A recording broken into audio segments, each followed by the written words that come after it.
The 2022 general election is already a two-horse race between Raila and William Ruto.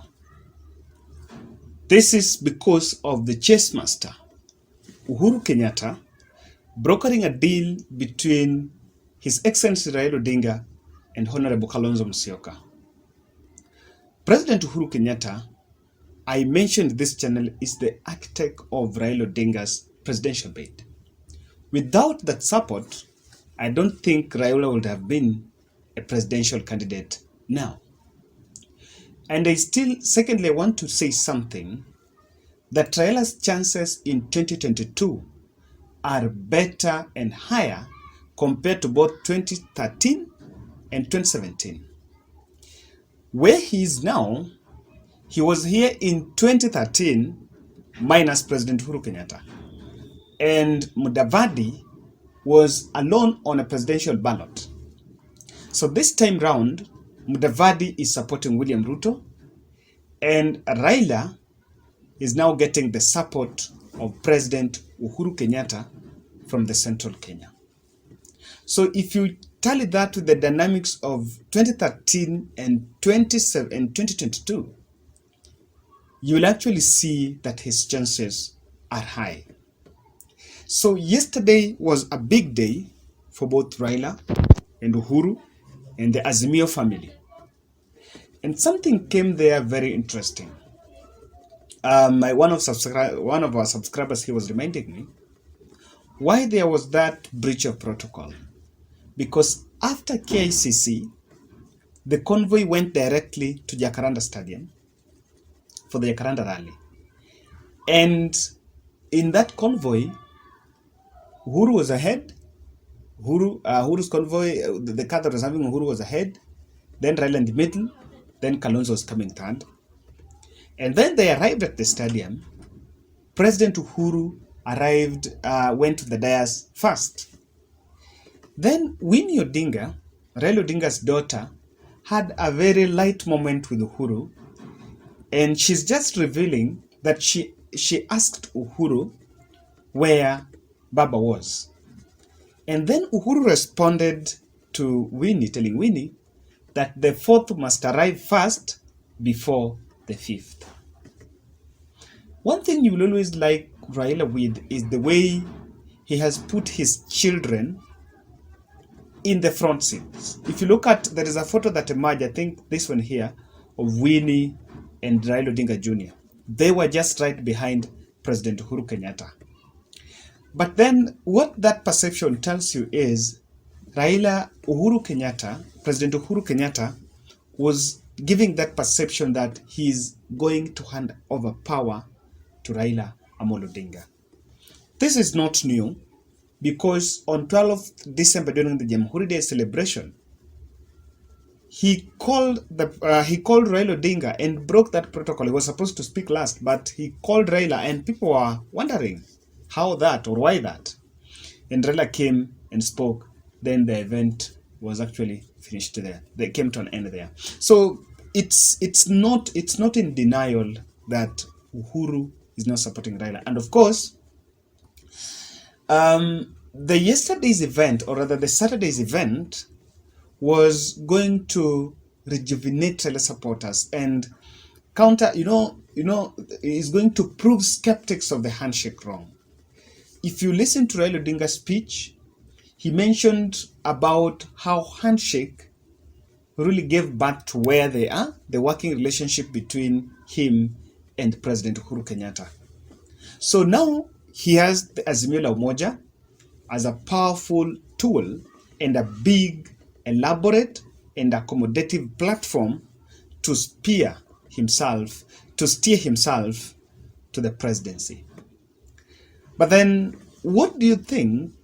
How do you think it's going to be easy? And I've been trying to gather a few from some columnists around. I was just reading some columnists around, just gathering very different opinions.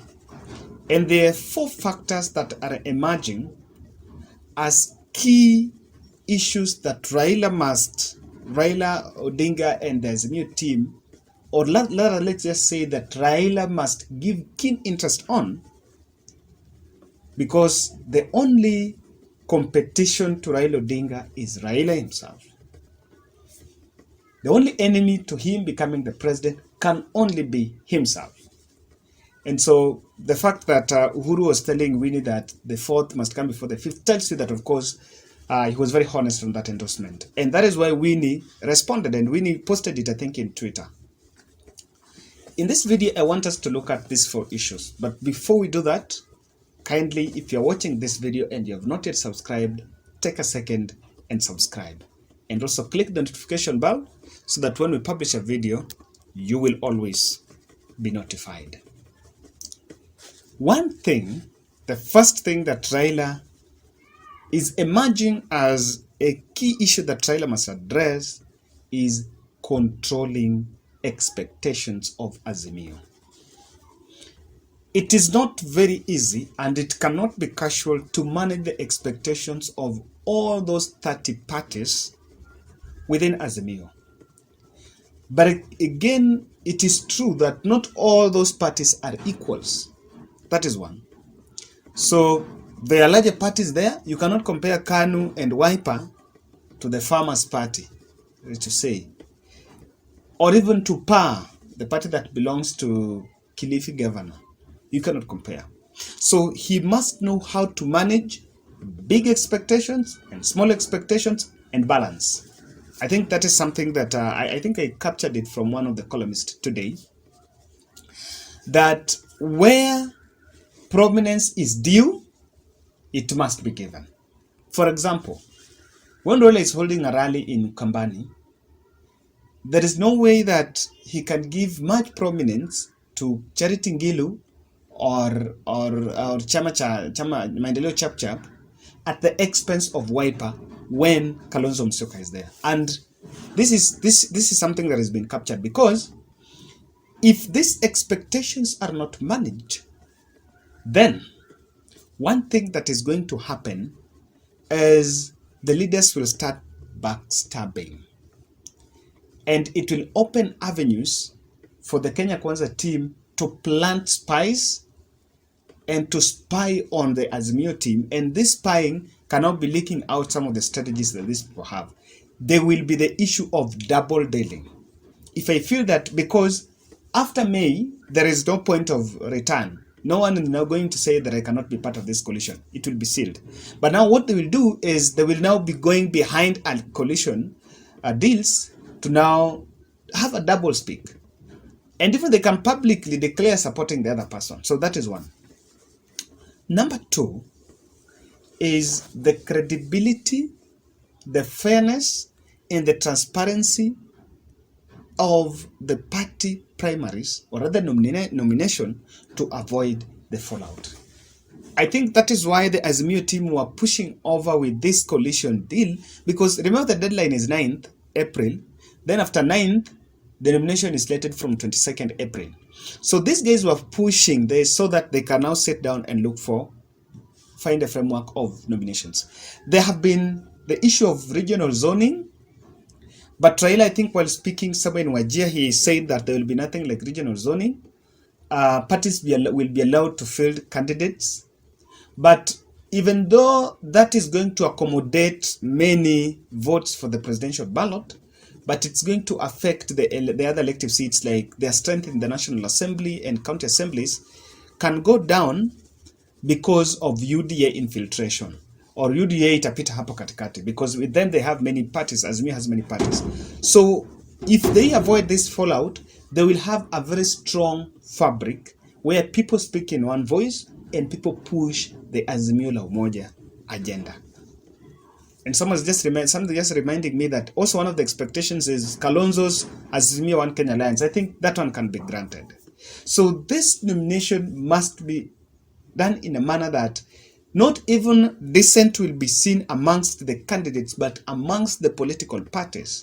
There's no party that should feel that he's not. I think a party like PAR, even if it is in Kilifi, they can be given some few posts that say, okay, ODM does not fill an MP in this post and give PAR, or I don't know. But there should be some negotiated democracy so that this nomination does not bring a fallout, is campaign messaging. The campaign messaging here is very critical because it is what is going to sell the rallying call. With the presence of Kalonzo Musyoka and President Uhuru Kenyatta, the only way and the best way to bring supporters aboard and move it together, if they are going to sell the message of unity and economic revolution, then it must stick to the two. They must be tied. First, the campaign messaging here must be crafted in a precisely understandable, simple, noteworthy rallying call. And I think to what I've seen, Azimio Umoja is more of unity of the country towards economic recovery of economic prosperity. But then, that economic prosperity or that economic revolution must not be, but should be crafted in a manner that do not jeopardize or do not paint Jubilee government or Uhuru's government in negative note. Because remember, Uhuru is one of the key faces in Azimio. So the economic message, the messaging must be progressive in terms of what has been done, and we're building on that. And I want to, I've been following out and I realized that Raila is actually communicating of the next step, building from where Jubilee is. Because for me, that is something that is going to be very critical. And it's what is going to counter the William Ruto side. I want to believe that for one thing, the campaign messaging is very critical in this manner. Raila and Kalonzo, I think they should confine, and they will confine themselves to what, or not even Raila and Kalonzo, but Raila and the running mate in that context. I think they will be confining themselves. They should confine themselves to what they want to do for Kenya and how the unit is going to help the country. So the other team, which now includes Charity Ngilu, Hassan Joho, these other fellas now can be the punching bag and can be the ones that are responding to the opponents, which in this side are William Ruto side, unless there is something that really needs the address of Raila Odinga, like that apology on Madoadoa, or something that Raila feels he must now, depending on the magnitude. So that is it. But all in all, I also feel that management of the coalition members must be managed so that everyone else feels very comfortable. Now, guys, that is 4 points that I gathered, and that's a brief of my analysis on the best way that Raila can do, what Raila can do now to make sure that August 10th, he is announced the 5th president of the country.